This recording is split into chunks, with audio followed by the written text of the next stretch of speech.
Morning, Indonesians! This is the view every morning in Gaza. We, the Indonesian National Armed Forces, TNI, will maintain. So don't forget to subscribe to this channel, which covers your tiredness in Gaza. Measured attack led directly by a joint TNI task force significantly impacted Israeli military movement after an TNI PAN, Anoa struck and destroyed an IDF personnel gathering base known to be a transit point for the Golani Brigade. Po Siwostay Ayaskewa BKT Kamsefomari Brigade. Initial reports stated that 33 soldiers from the Golani Brigade were killed at the scene.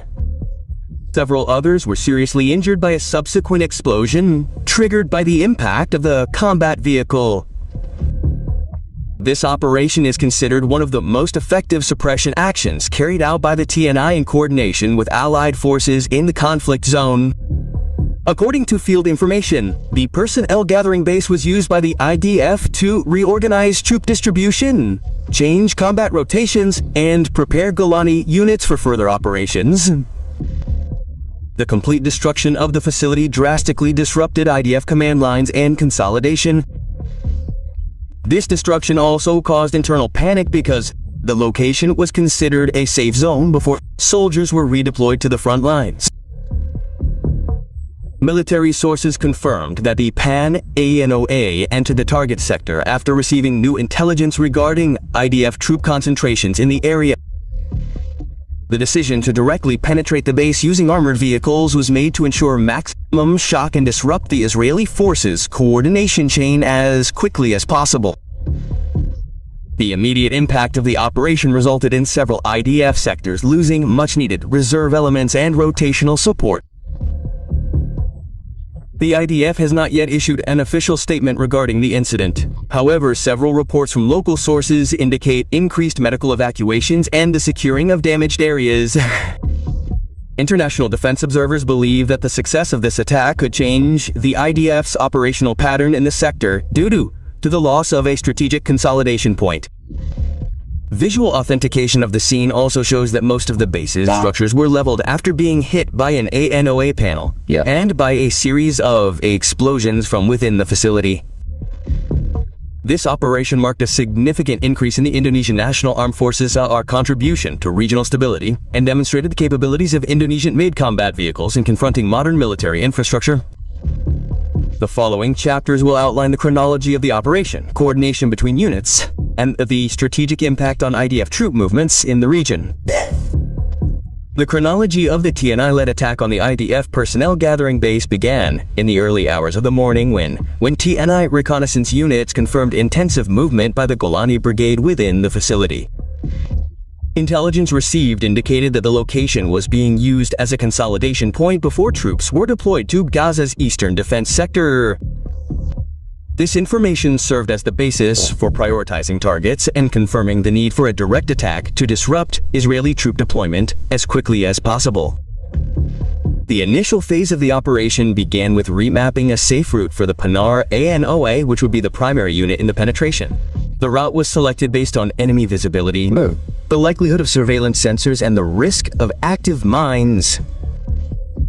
Once a safe route was confirmed, the technical unit prepared the vehicle with a full protection configuration, including the installation of additional shield modules to withstand responsive fire from the IDF facility. At approximately 04.4.20 local time, the Panzer INUA moved toward the location, supported by a mechanized infantry unit behind as a cover element. Throughout the journey, the Indonesian National Armed Forces TNI communications unit ensured stable information control to avoid tracking or signal interference by the IDF. Data from Allied drones monitoring the area confirmed that there had been no significant changes in Israeli security positions. In the next phase, the Panar Anoa entered the attack zone at a predetermined distance. Once the vehicle reached the effective radius, the operation commander issued direct instructions to conduct a frontal penetration of the main structure of the IDF headquarters. This decision was made because intelligence identified that the majority of Golani personnel were located in the central part of the building, making a frontal attack the most effective in the shortest possible time. The force of the Panar Anoa's impact with the main wall triggered extensive structural damage and secondary explosions from within the facility, suspected to have originated from ammunition and fuel supplies. After the main structure was destroyed, the infantry team accompanying the Panzer A Anoa ensured that there was no remaining resistance activity. They verified the location of the casualties and the operational status of the facility. Less than 12 minutes after the initial impact, the facility was declared inoperable and all IDF troop gathering activities at the site ceased completely. Logistic support teams then secured an exit route for the Panzer ANU and accompanying units without significant interference from Israeli forces.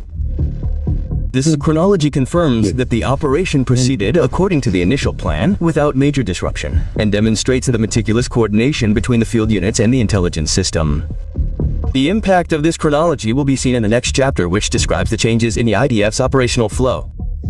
After the loss of one of its key consolidation facilities, the destruction of the IDF personnel gathering headquarters by the TNI Panzer ANOA had an immediate impact on the operational structure of the Golani Brigade and severed several previously stable lines of coordination.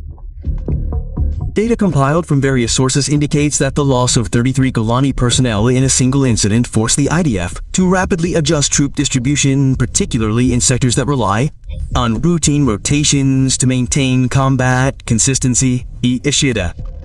This impact was exacerbated by the complete destruction of facilities that had previously served as resupply points, replenishment points, and centralization of human logistics prior to subsequent deployments. One of the most significant effects of the attack was the temporary disruption of the Golani's internal consolidation system. Units that were supposed to rotate were forced to remain on the front lines longer, leading to operational fatigue and reduced combat readiness. The IDF also had to redeploy personnel from more distant reserve locations, extending travel times and reducing deployment effectiveness.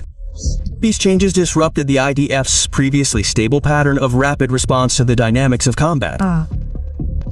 From a command perspective, the loss of a personnel muster base created a gap in the flow of information typically used to organize formations and conduct tactical briefings before deployment. Golani command teams now had to utilize alternative facilities not designed for such a large volume of personnel, resulting in a decline in the quality of tactical briefings and consolidation. Initial analysis indicates that this disruption caused delays in several reinforcement plans for the eastern and southern sectors, where the Golani had significant responsibility. Logistically, the IDF faced additional challenges because the destroyed facility housed essential supplies for troop rotations, including basic supplies, inventories, support equipment, and troop disposition documents. The loss of this equipment prompted the IDF to undertake a sudden logistical diversion, increasing the burden on transportation units. This indirectly reduced the efficiency of supply flows and created delays in sectors that previously relied heavily on speedy distribution. Furthermore, the TNI attack had a psychological impact on Israeli troops in the operational area. The loss of a base considered secure demonstrated that their rear points remained vulnerable to direct attack. Reports indicate heightened hypervigilance leading to a more rigid and defensive troop movement, hampering the IDF's offensive pattern in several operational lines. Overall, the Anoa tank attack not only resulted in personnel losses for the Golani Brigade, but also created systemic disruptions that affected IDF readiness, coordination, and operational speed in the days following the incident. The following chapter will discuss the official reaction, mitigation measures, and geopolitical implications of the TNI action, which is considered to have increased pressure on the Israeli military structure. The initial Israeli response to the destruction of the IDF's personnel assembly base indicates significant internal pressure. As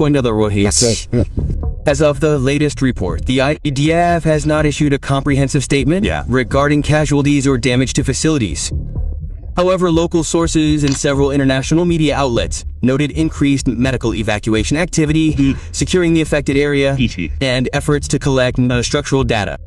These steps indicate that the IDF is still assessing the extent of the damage and is not yet ready to release an official analysis due to the need to readjust the affected operational systems. The Israeli government reportedly held an emergency meeting to discuss the short-term risks to the stability of military operations on the ground, particularly since the destroyed facility served as a strategic point for Golani rotation.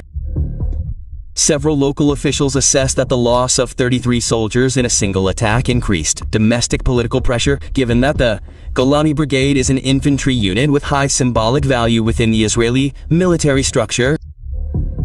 This situation prompted demands for an evaluation of the security of non-frontline facilities previously considered secure. Internationally, several defense observers assess the success of the Indonesian National Armed Forces TNI operation as demonstrating the adaptability and effectiveness of robust cross-unit planning. They highlighted the use of the Panzer ANO as the primary vehicle for frontal attacks as an indicator of the success of Indonesian armored vehicle design in confronting modern military infrastructure. A report from an independent military analysis institute also stated that the attack demonstrated that Israel's defense system can be penetrated through operations that utilize accurate intelligence and the momentum of surprise. Several countries monitoring the regional situation also assessed this new dynamic. They observed that the loss of an IDF troop consolidation post could potentially create a temporary imbalance in certain operational sectors, particularly those relying on Golani support. This situation opens up an opportunity for evaluation by international organizations monitoring regional tensions. This attack could accelerate changes in combat patterns and trigger a counter-reaction that could further escalate the situation. From the Israeli side, mitigation measures being prepared include moving the consolidation point to a reserve facility, enhancing physical security at rear headquarters, and restructuring troop rotation routes to prevent the creation of new vulnerabilities.